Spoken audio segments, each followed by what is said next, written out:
Veja o que a gente está vivendo em 2020, é bem representativo. Enquanto as classes médias e altas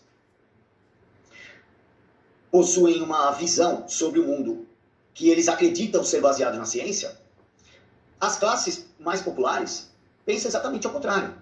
Veja a ideia da máscara, ela é muito mais utilizada nas classes altas do que nas classes baixas. De forma geral, eu estou falando. A mesma questão aconteceu com relação ao isolamento, ao confinamento que eles nos colocaram no último ano. Enquanto que as classes mais altas aceitaram mais facilmente essa coordenação, excetuando as hipocrisias de sempre, né? As classes mais baixas praticamente ignoraram algumas dessas recomendações ditas científicas, mas que na verdade são pseudocientíficas. E isso, muitas pessoas pensam que só aconteceu porque essas classes mais baixas dependiam mais do seu trabalho do que as outras classes, mas isso também tem sentido, mas não é só isso. Porque essas pessoas são menos influenciadas, porque o que forma essa mentalidade coletiva é a mídia, o entretenimento e a educação. Basicamente, são agentes que influenciam muito mais as classes que se pretendem mais intelectualizadas, mas que, na verdade, estão cada vez mais afastadas da realidade.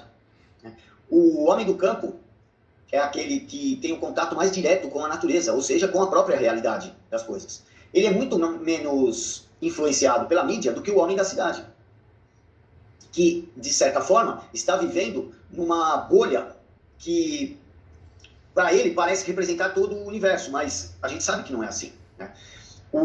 As pessoas mais simples não têm essa necessidade de se adequar a discurso público, até mesmo por uma questão de possuir uma independência intelectual muito maior do que as pessoas que se acham mais adaptadas à realidade porque estudaram, porque têm uma série de diplomas, porque possuem um nível financeiro que lhe permite assistir obras de frequentar museus e admirar obras de arte, assistir mais peças de teatro, mais filmes, enfim. Mas, na verdade, tudo isso é uma distorção da percepção da realidade.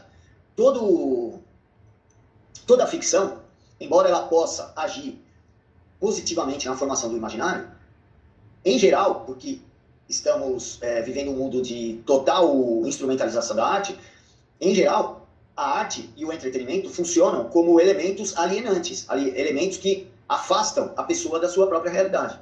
Então, eu tenho certeza que o homem, quanto mais simples ele for na nossa situação, no nosso panorama atual, quanto mais simples ele for, menor será a chance dele ser manipulado. Primeiro porque ele não tem esse desejo de pertencer a algum grupo que dê a ele um sentido mais nobre de vida, né, que é basicamente o pensamento hoje da classe média urbana brasileira, e eu acho até que fora do Brasil está pior essa situação do que aqui. Mas falando aqui da nossa experiência cotidiana, a mentalidade dominante, ou seja, aquela que é hegemônica na sociedade, mesmo sem fazer parte do consenso, ela atinge muito mais as pessoas que se pretendem sofisticadas do que as pessoas que assumem a sua própria simplicidade.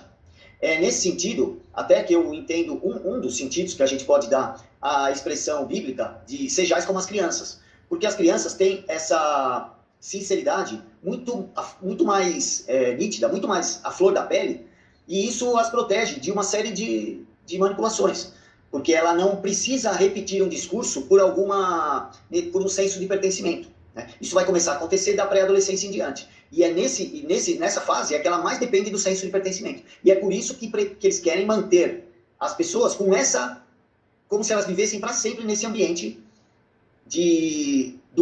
da pré-adolescência e da adolescência. Porque ele vai, por meio dessa necessidade, desse pertencimento, ele vai se adequar muito mais fácil, vai aceitar muito mais facilmente o discurso que é hegemônico apenas por causa das posições em que estão as pessoas que o defendem, e não por ser um consenso e muito menos por ser uma maioria, né?